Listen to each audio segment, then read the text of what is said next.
is a complicated topic. I don't think you really crack down on homosexuality. You can't stop it. You can prevent it from happening openly.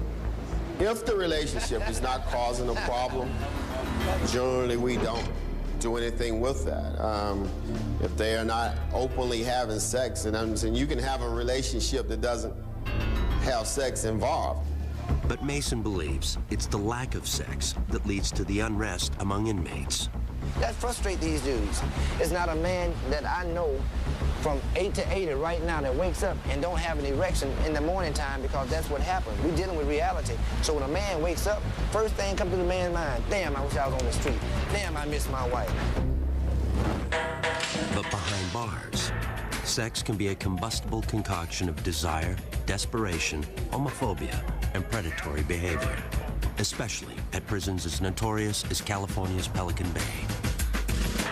This is the last place they need to be sending a flamboyant homosexual, is Pelican Bay. Inmate Adolph Green was out on the Pelican Bay yard when our producer noticed him and asked for an impromptu interview.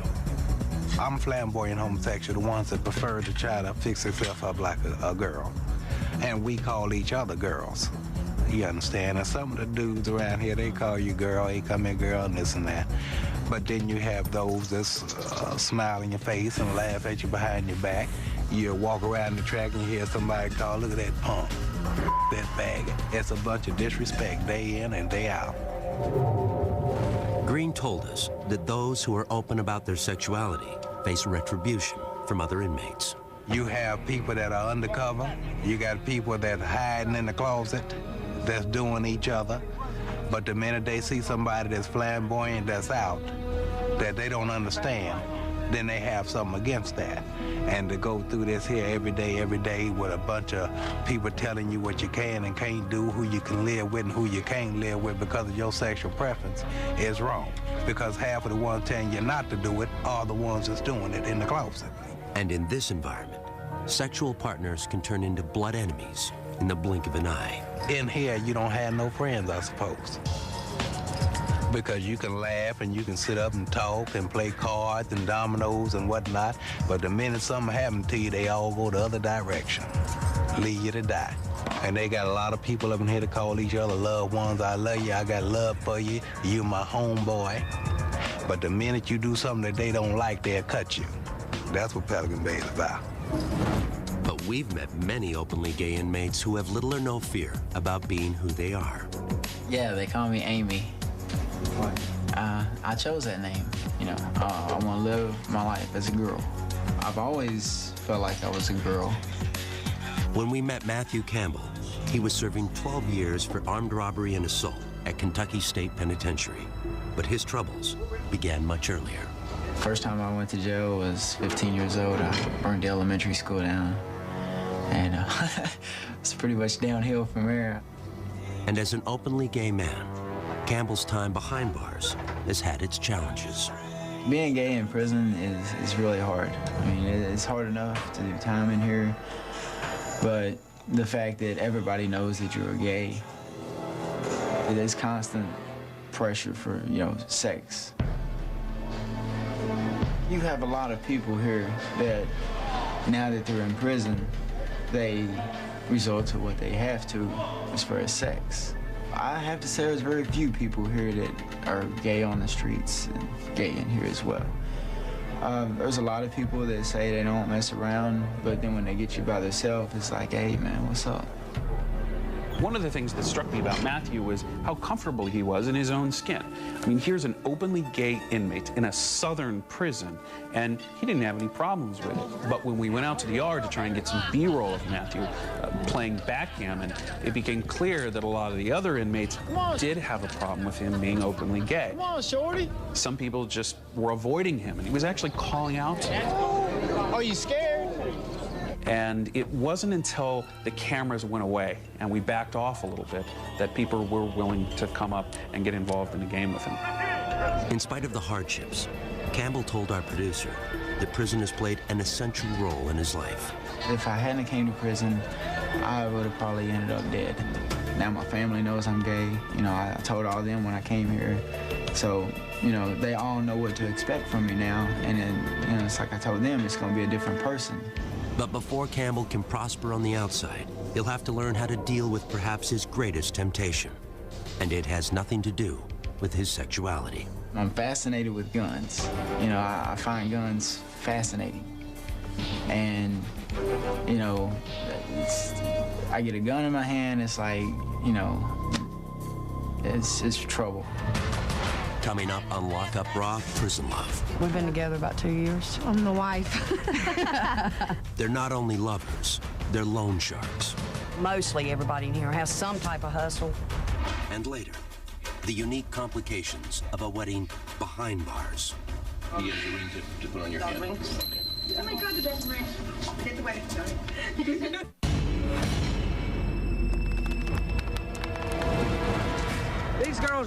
These girls right here is my homies. And Damn right. Some of us been together here 4 years, some of us been together 5 years, some of us been together a long time on relationship, you see what I'm saying? If male inmates look for sex in secret, we found a different story when we visited the North Carolina Correctional Institution for Women. The female offender has a lot of needs, and part of that is to feel that someone cares about them.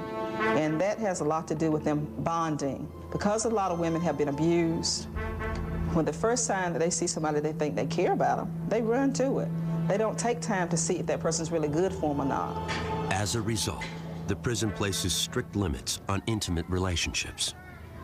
Ladies, y'all put some space in between y'all. It is a rule violation for inmates to have sex in prison. I love you! When we see it, then they are punished because of that. We can't have it. But we met one group of inmates willing to share their secrets for skirting the rules. They were led by Don Braswell, known around here as Heavy D. You mostly have 10-4s in here. Yeah, you very Somebody seldom that you get can. caught in the 10-4s is like another inmate. Like I say, Chelsea, man, 10-4 for me and my girlfriend, man, while I go in here. You know I'm what gonna I'm fall out and have a seizure before So she's gonna fall out and have a seizure. It's just easy to get them to 10-4 for them, where you can give them maybe 2 or 3 cigarettes or a pack of coffee, stand there and watch. And some police knows what you're doing, so they don't care. That's why I tell you, the police, you got some police that's down with inmates and some police that's against inmates. While some inmates sneak away for quick sex, others, like Kathy Phillips and Devin Gann, seek long-term relationships. We have a good relationship. We've been together about 2 years. And for a relationship in here, it's good. Known couples aren't usually housed together, but we manage to connect sometimes. Yeah, there's a way around everything. When we met them, Kathy was 42 years old and serving 14 to 17 years as a habitual felon, with multiple counts of forgery, larceny, and resisting officers. Devin was 25 years old and serving 9 to 12 years for second-degree murder. There was a man that I lived with, he was a drug dealer. It was a robbery gone bad, and he got killed, and I left the crime scene with the guy who killed him because it was a bad situation. But in prison, the two women seem to have discovered a comfort zone. You get in here and you don't have anybody, you don't have anything, so you just sort of cling to somebody. And women are more affectionate or whatever anyway, so it looks like normal couples on the streets, but it's all women. Some look like boys. So yeah, they shave their head and they walk around like a little boy. Yeah, they even hold themselves like there's something down there. But any relationship in prison involves towing the line. A new couple, it's like the staff sort of zone in on them, give them a hard time, but then after a while, it's like, you know, they just get used to seeing you as a couple and they sort of ease off. I mean, you can't, you know, kiss in front of them or do a sex act in front of them, but they're not on you for every little thing. I respect the staff, they got their job to do, so I don't cross that line. In spite of rules against it, Kathy and Devin appear to be a picture of domestic bliss. I'm the wife. We spend our money together. I shop and get our stuff and cook our food every day and make sure she has her stuff.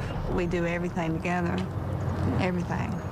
You know, so whatever she's involved in, I'm involved in. Yeah. That includes the family business. Kathy and Devin are not only lovers, they're loan sharks. Whatever you give them, they owe you double. I started out with $10. Put the 10 out, pulled in 20 the next week, put the 20 out, pulled in 40 the next week, and I just kept doubling until I got on my feet and got stable. And it's a good hustle. Mostly everybody in here has some type of hustle because, I mean, a lot of people don't have help from home. And you have to survive in here. Prison's not free. They give you 3 meals a day and a bar of state soap, and that's about it. All your hygiene, your food, if you don't want to eat what's in the dining room, you pay for it. And if you don't have anybody on the outside sending you money, the only jobs here you can make money off of is probably 40 cents a day. 40 cents a day will never support you. So people do all kinds of stuff to make hustles. They don't have somebody on the outside, but there's all kinds of hustles. Loan sharking is one of them. But the loan shark lovers insist they never use muscle to extract payment. If somebody doesn't pay me, I generally just, I mark it up as a loss. I just don't deal with them no more. I tell my friends that loan shark, don't deal with them. You got some people in here that'll bust them in the head with a lock or something. I ain't down with that. Devin told us that she used to run an even riskier business. Before her, I had my own hustle that was pretty much staff related. Yeah. I would find weak staff, whoever I found in here, because they obviously can't find somebody on the streets to get hooked up with. And then I would play them to get some money. I'd continue to get money. Then she'd have them fired. Devin believes that the officers she seduced deserved their punishment. I have no remorse when it comes to that. I feel as though it's some type of perverted injustice. When you come in here and you think you can get a free lick off of an inmate and you have access to the free world. Yeah. I've gotten a lot of money that way. Yeah. But I've kind of cut that out in this relationship. Yeah. I'm retired. As close as Kathy and Devin were, they told us they have no illusions about a future together.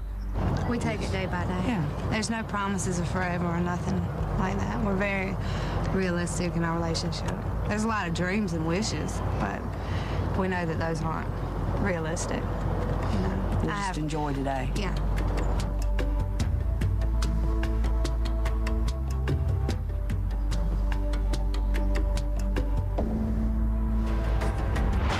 Next on Lock Up Raw, Prison Love. I, Raul, take thee, Leticia. I, Raul, take thee, Leticia. Exchanging vows when the groom is locked up. And later, when visitation includes sex, emotions run high. We're gonna go ahead and let you take one of these days. I need both of those. You can't tell me that I can't use my personal hygiene for my body. I need both of those. Raul and Leticia. Today is a very special day for both of you, because today marks the beginning of your new lives together as one. Under the best of circumstances, marriage can be challenging, even more so when it begins behind the walls of one of the nation's most dangerous maximum security prisons. Yeah, I can't even touch her or nothing, so you can't even consummate the marriage. The groom, Raul Vidal, has been in California's Pelican Bay State Prison since age 18. I was involved in gang, in the street gang, you know, drugs, violence, all that. We got a little shootout. There were 6 guys in the car they said I shot at, they were hit and all that, so they gave me 6 life terms for that. Because of his gang affiliation, Vidal is assigned to the secured housing unit, where contact visits are not permitted. Right now, here together, you stand free and apart from all other people in this world, because right now you stand within that charmed circle of your love together. Vidal and his bride, Leticia Jaime, were childhood friends and had reconnected 5 years earlier. Though it's unlikely Vidal will ever be free, Leticia agreed to marry him anyway. Her son, Ruben, stood in as best man. He has a ring to put on your hand. Okay. Oh my God, the dog ring. Get the wedding ring. She seen me, the person inside, that I'm a human being. She opened up her house, her heart. She gave me her family. I, Raul, take thee, Leticia. I, Raul, take thee, Leticia. To be my wedded wife. To be my wedded wife. To have and to hold from this day forward. To have and to hold to this day forward. I'm the black sheep of my family. I'm the only one that ever been to prison. I, Leticia, take the Raul. To be my wedded husband. To be my wedded husband. To have and to hold from this day forward. To have and to hold from this day forward. I just been thinking about the sacrifice she made. You know, how much she loves me to do something like that. As you take this ring and place it on her hand, Raul, will you repeat after me? I give you this ring. I give you this ring. As a symbol and commitment in marriage. She knows that the possibility of getting out are slim to none. And she accepted that. This is the first day of the rest of your lives together. And we would all hope that tomorrow would be even happier. You may kiss your lovely bride. Though there will be no reception or first dance for this couple, the odds aren't totally against them. According to one study, unions in which one partner is incarcerated are less likely to end in divorce than a conventional marriage. But it gives me the hope, it gives me to feel love. She's just a friend, I'm a friend, and you know, we just got married, so to show love for each other.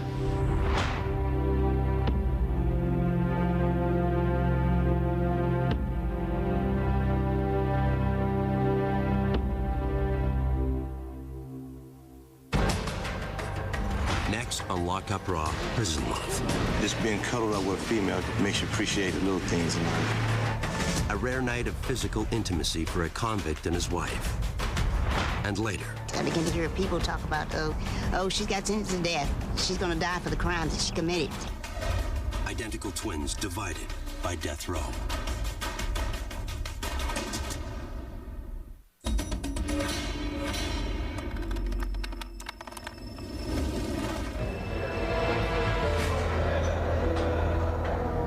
Prison inmates don't have a lot to look forward to, so visitations are a big deal. For some of these inmates, they haven't seen a child or a wife or a parent in years, so it's a very dramatic time when they come to visit them. And in lockup, these visitations have provided some of the most compelling moments in the series. And few visitations provide as much drama as conjugal visits, when an inmate is allowed an overnight stay with his spouse. It makes you appreciate the little things in life. When we met Ron Golden at California's Kern Valley State Prison, he was serving a 22-year sentence for armed robbery and assaults on correctional staff. He claimed that his recent marriage to a childhood friend helped turn him around. Before I was married, I was always in a lot of fist fights and riots or whatever, in and out of hole. Golden's improved behavior earned him the right to a 46-hour conjugal visit with his wife in one of the prison's family cottages. But before the visit begins, Hope Golden must pass through security. Do you have your ID? It's in here. Right. Can you get it for me? It's inside in an envelope. Where did you get it from? Okay. When Ron's wife, Hope, showed up, we thought we'd just get shots of her being processed, coming through the metal detector, opening her bag, getting shots of her and the CO there going through her things. Then it turned into a bit of a scene. Okay, baby oils can't go in either. That wasn't on the list. It's a lubricant. Like, this isn't factory sealed, it can't go in. Everything has to be factory sealed. And this is not in a clear bottle, and it's unopened, and it contains alcohol in it. Everything that is made like that has alcohol in it. Anything that contains alcohol, it specifies in the rules. Everything just about has alcohol in it. It appeared that some of the things that she was bringing in were not allowed, and Hope was not very happy about that.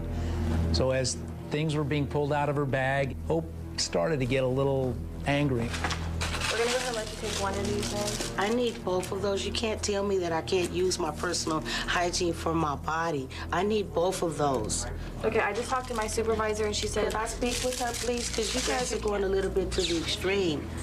okay, I'm just letting you know that the department's policy. And I'm asking you for some advice. You're asking me to come in here without any type of lotion or oil for my skin. I'm a woman. You guys are really going to the extreme right now. No products with alcohol are allowed. You need to abide by our policies, ma'am.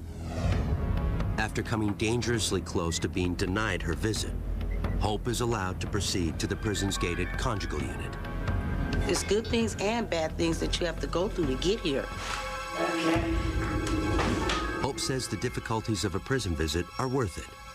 I knew who he was before I started coming to see him at the prison, and I liked him then because we were friends first. And that's what made us bond as lovers even better. And it was special because we didn't make love till we got married. And that's something that I never did before. So I was happy about that too. What are you guys gonna do for 2 days? Well, we're gonna have fun. We're gonna probably do a lot of exercise, jumping jacks and stuff. Liar. Golden is finally escorted across the prison yard to the Family Visitation Center. His long-awaited reunion with his wife is just moments away.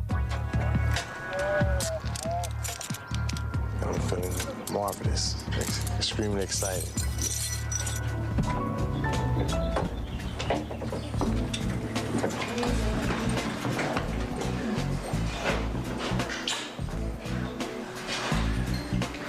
You nervous? Mm-hmm. I know, we ain't used to this.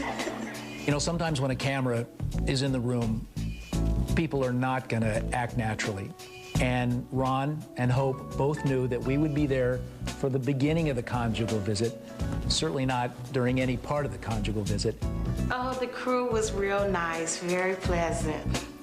But as I stood to the back of the room to get kind of a wide shot, I could hear them talking, saying, "Is he gone yet? Is he gone yet?" They just wanted me out.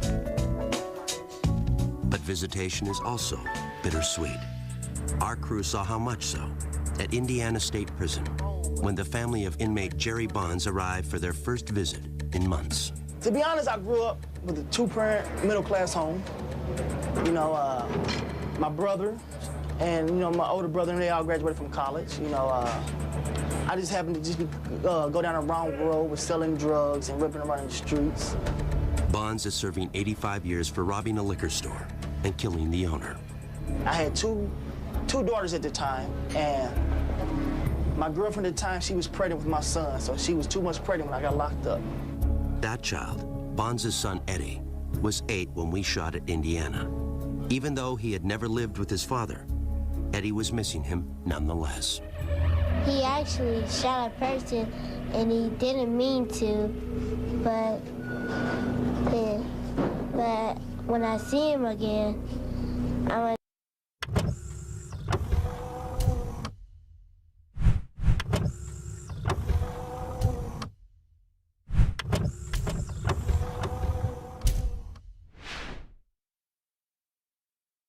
to live with them is be with them together so we can go to the park and the museum. His youngest son cries sometimes because he doesn't have his father around. And there's some things that he really needs to be in his life for. But Bonds has had a tough time following the rules in prison as well. His last infraction was for attempting to intimidate an officer. That, along with 3 urine tests that proved positive for marijuana, has cost Bonds visitation privileges with his family. He had only recently gotten them back, but with restrictions. So right now I'm on non-contact status. It's like through the phone and the glass. How did you react when your son told you that he wasn't going to have contact visits anymore? Well, I was upset at first, and I even threatened him to not even bring his kids up here, you know. And I was very upset with him.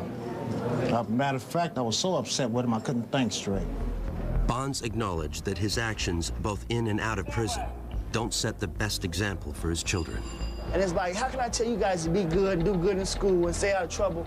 And every time you come and see me, I'm on restriction from visits, or I can't have visits because I'm in trouble. And they're like, well, you're kind of a hypocrite, Dad. You know, you're telling me to be good, but you're not being good. Our crew caught up with Bonds shortly before his first visit with his children and parents in months. Your clothes are pressed, your boobs look like shiny new. You want to look kind of spit because it is a special day.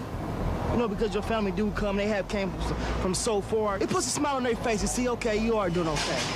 You know, because they worry about me here.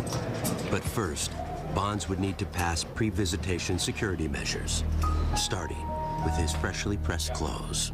All right, do me a favor, go ahead and completely disrobe. Despite the fact that he will not have physical contact, Bonds, like every other Indiana inmate, is strip searched prior to visitation. All right, this time open your mouth, please. Put your fingers in, spread your cheeks apart. Upper lip up, please. Lower lip down. Can you look inside your nose, please?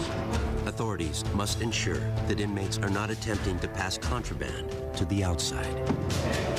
Turn back around, squat, cough. All right, go ahead and get dressed. Meanwhile, the Bonds family has to pass through security as well. And even though it was nearly a 3-hour drive to get here, Jerry Bonds Sr. feels it's worth it. When a person is down, you really have to be there for them, you know? So what we try to relay back to Jerry is that we hope you get out of here sometime soon. And then when you do get out, you know, to pick up where you left off and show these kids that they're not just coming up here for, you know, nothing at all. I'm just anxious, man. I want to see him so bad. I wish I could touch him and hug him, but I guess this is better than nothing. Finally, the waiting is over. What's up, man? What's up? How y'all doing? Y'all looking cute. Thank you. Look up, let me see you. Let me get a smile, man. I ain't seen you in a while. How you doing in school? Which grade you going to, Eddie? Well, the hardest part is like seeing him behind the glass and he's in here and stuff. So I really want him to get out. When his kids can't hug him, like I told him, he's hurting his kids. You know, I can stand the hurt, but sometimes kids can't. What's wrong with Granddaddy? Let me speak to him. Hold on.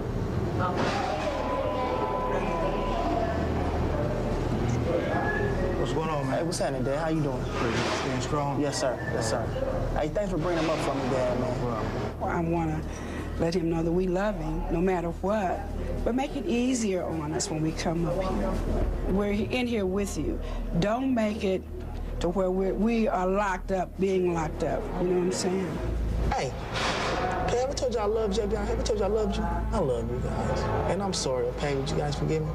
Limited to only 30 minutes, the visit hardly seems to have begun when it's time to leave. I love you. Y'all be good. Bye-bye. All right, stay strong. Yes, sir. I'm praying, hoping that this is the last time they had to come up here like this and see me behind the glass, because it's not a good feeling. Not a good feeling. I just feel about when I don't see him anymore, I get sad, and when I see him, I get happy. I want him to be here, and then I don't want him to be here. I want him to like learn his lesson while he's here, so that when he comes home, he knows right from wrong and know what to do and know what not to do. As a mother, I'd like to just touch him and are you okay? I want to give him a hug. And I haven't been able to do that, but I know one day I will. Coming up on Lock Up Raw, Prison Love. I love him to death. I'd do anything for Brad, anything, short of killing somebody again. The family bonds that lead to murder, and later. One of the first things that I noticed was something that I never thought that I'd seen a million years on a prison yard. And that's all of the cats. When inmates adopt. Especially when they're little babies and you can raise them up, pet them, you feed them, you watch them grow, and that's your cat.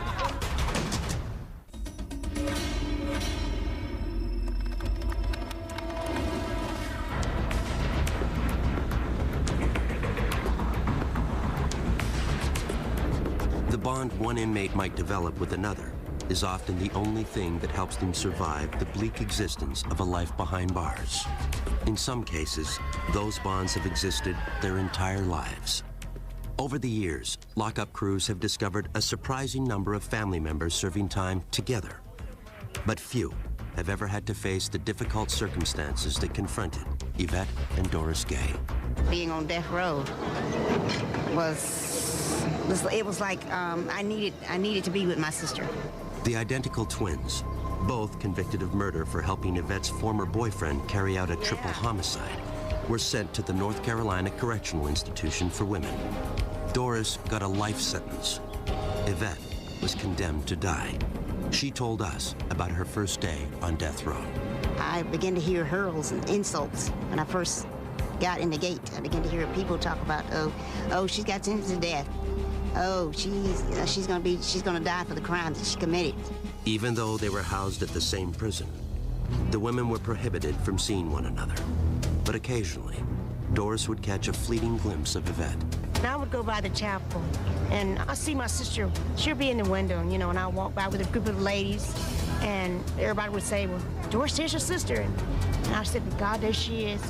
And I said, Lord, I wish she was out here, you know. And I hated to go by there just to see her, and it would hurt my heart, and I would ache. After 6 years of separation, Yvette's punishment was reduced to a life sentence, meaning she could leave death row and reunite with Doris. I was so excited for her, and she came and hugged me, and we were crying and kissing and hugging, and oh, it was like a great reunion. I started crying. I got emotional, and I just began to praise God. Yeah. Though they can see each other on the yard, prison officials won't let the sisters share a cell for security reasons. They think we're the same person in the same dorm, the officers, and they get confused. It's interesting and kind of unusual for corrections because if you're not paying attention, you don't know who you're talking to. Is one of the reasons why we house them separately. Look how I look. Yeah, you look wonderful. You look wonderful. Yeah.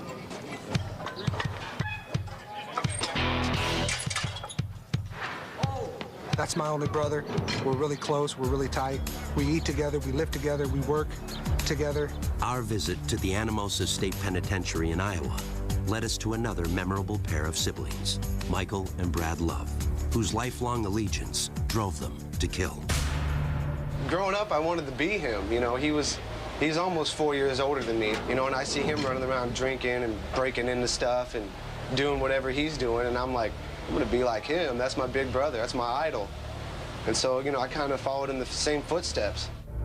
But as the Love brothers revealed to our crew, those footsteps led down a bloody path that ended at a holiday party in their trailer park. It was Christmas night, 1992. Me and my brother went to a party with what we thought were friends, but they tried to rob us to take the liquor that we had brought. And they just started beating me up. There was like 4 of them. They hurt Brad. I couldn't let him get away with that. They threatened his life, and I couldn't handle that. So we left, went to my trailer. I got a shotgun, my brother got a knife, a machete, and we went back out there and did what we did. I remember Mike standing there, and he had the gun pointed up at the door of the trailer. And one of the dudes looked out the window, and he was like, F you, or whatever he said, and boom, then he shot. So I shot 3 people, he cut up 2. We were both charged with first-degree murder, which carries a life sentence in Iowa. And that's it. Life means you don't ever get out. But Michael wasn't prepared to see his brother suffer that fate. Brad didn't kill anybody. I'm the one that shot and killed the guy. So I didn't think it fair for him to spend the rest of his life in prison. They come to me and say, if I pled guilty to first-degree murder, they would plea bargain him down to a lesser time. So he plea bargained down to 125 years, which to me, that's still excessive, but it's better than a life sentence. He gets to go home where I'll probably end up dying in prison. How does that make you feel? Makes me feel like a piece of really, man. Here, my only brother, and because of something we did, and we did it together, and you know, he takes responsibility for his own actions. I don't know, man, it makes me feel like I'm that tall because I let it happen. I think in my mind that he's here because of me, so I carry that guilt around every day. He was 18, he turned 18 in county jail. He had a whole life ahead of him. He could have been a pro football player or a rock star, whatever he wanted to be. And I feel in my mind and my heart that I ruined that for him. And there's no way to explain how much guilt I carry around. The Love brothers were initially incarcerated together at another Iowa prison. But once again, Brad followed Michael, and the result was more violence. The last fight that we got into, this guy told on my brother for smoking weed. Mike told me, he said, here, I'm gonna go beat him up. He's like, I want you to shoot jiggers, watch out for us. I said, all right. So I was standing outside the cell, and Mike goes in there, and I I don't know what made me do it, but I look in the window, and it was only supposed to be one dude in there, but there was two guys, and they was trying to get on Mike, and I was like, no, you know, that ain't gonna happen. So I ran in there, and I grabbed the other dude and beat him up pretty bad, and then they shipped me out, and then that was it. Yeah, it sucked. Brad was transferred to Anamosa, only to find a long-lost relative was already doing his own time there. My father was in here messing with kids, and, you know, I ain't cool with that. And he tried talking to me, but I told him, I said, dude, I just can't, I ain't got no respect for you for what you did. I hate that. That's the worst crime that you can do, including the crime that I did of murder. I think that's worse. In 2003, their father died of a heart attack while still incarcerated. When their mother became ill, authorities approved Michael's request to be moved closer to her home, which reunited the brothers at Anamosa. I was just excited to see him again, man. It was, you know, it's my brother. Can't ask for a better to hang out with. The Love brothers may have found their place, but as we learned, their bond has yet to face its ultimate test. I'll never see him again. Once he gets out of prison, that's it. I'll never be able to visit my brother again because of Iowa law. Anybody on paper or parole can never visit anybody while they're incarcerated. Yvette and Doris Gay know all about that. Since our visit to the North Carolina Correctional Institution for Women, Doris has been paroled. The soonest she will be allowed to visit Yvette is in 2012, when her probation expires. Brad and Michael Love have more time. Brad is currently eligible, but has not yet made parole. So we're going to spend as many years together here as we can. I love him to death. I'd do anything for Brad, anything, short of killing somebody again. Coming up on Lock Up Raw, Prison Love. These cats is their kids. And you mess with one of the cats, I mean, these cats is their family. That's all they've got. The special bond between prisoner and pet. It's like anything, treat with love and respect, it'll treat you with love and respect back.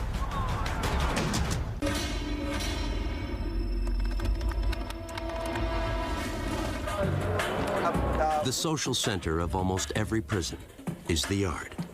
It's the rare space where inmates socialize, exercise, and occasionally fight to the death. But lockup crews have found that on some yards, even at dangerous maximum security institutions, inmates have found something to fill their hearts with love and nurturing, just not for each other. This is Bane. This is my buddy cousin, Ted. Nobody's family home cat I could see could be happier than these cats in here. One of the first things that I noticed when walking out of the yard in Kentucky was something that I never thought that I'd seen in a million years on a prison yard. And that's all of the cats. They were all over the place. Nobody remembers exactly when dozens of stray cats began to adopt Kentucky State Prison as their home. And as our crew discovered, the inmates were more than happy to adopt the cats as pets. Especially when they're little babies and you can raise them up, pet them, you feed them, you watch them grow, and that's your cat. They're like a kid. It was really amazing to see all of these felons, the guys that were in the state's maximum security penitentiary, with cats climbing all over them. They had them up on their shoulders, they were petting them constantly, and it was really interesting how the inmates had developed very, very nurturing relationships with these cats. We've got all kinds of cats, and you've got these guys here that these cats is their kids. And you mess with one of the cats, I mean, it's just like messing with my kids at home. I mean, these cats is their family. That's all they've got. And like any proud parent, the inmates shared photos of their favorite felines. We cat lovers up here. Now here comes one. This is a monster right here. People had specific cats, and if you didn't want anything to happen to that cat, the last thing you were going to do is commit an act of violence that would send you to segregation where you couldn't care for it anymore. So in this funny little way, the cats contributed to a lower level of violence on that yard.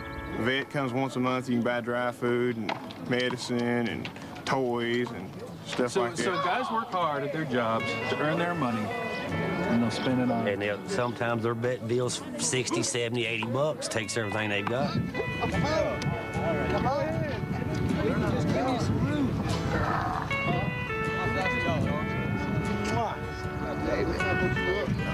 Red, I wish you cats would get together and get rid of some of these rats we got running around this yard, Don't man. like rats, man. Yeah. The people rats. Now, you leave the little bitty mice alone. We found an even more unlikely bond at California State Prison, Corcoran. It's like anything, treat with love and respect, it'll treat you with love and respect back. We were just kind of out on the yard shooting, and I looked over it and I saw these guys petting something. And at first I thought it was like a kitten, and it ended up it was a gopher that they had tamed. We shampoo them, you know, give them little baths, you know, bring the dirt mites in and play with them and let them run around in our cells, feed them apples, lettuce, take care of them, and they're good little pets. It's like the best companion I've ever had. A lot of the guys that we ran into have probably never had anybody, you know, to love or anything or anybody to love them. And, you know, when you run into somebody who is, you know, adopted a gopher and it gives him some sort of outlet for affection, it's got to be a good thing. But we found a very different case of inmate-creature bonding inside California's San Quentin State Prison. Mike Miller is my real name, and the staff here call me the Birdman of San Quentin. The first day I got here at San Quentin, birds seemed to have flocked to me for some reason. And I don't know, they probably think I'm the Birdman of Alcatraz. Maybe they're mistaken because he has a shaved head too.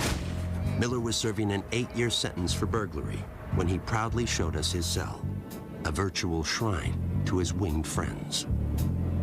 And ever since I've been here, the birds just come up to me like they know me. You know, I got them landing on my shoulders and my hands and, you know, different kinds of birds, not just pigeons, but I got the, you know, the different kinds of blackbirds like the finch and the redwing landing on me. I think the birds is a good way of releasing a lot of tension and anger. And before I got arrested, my girlfriend used to chase the birds away. She didn't want me around, and so when I'm in here, I have a chance to mingle with the birds. And basically, that's about the only friends I got, but birds, you know, I can't trust anybody else.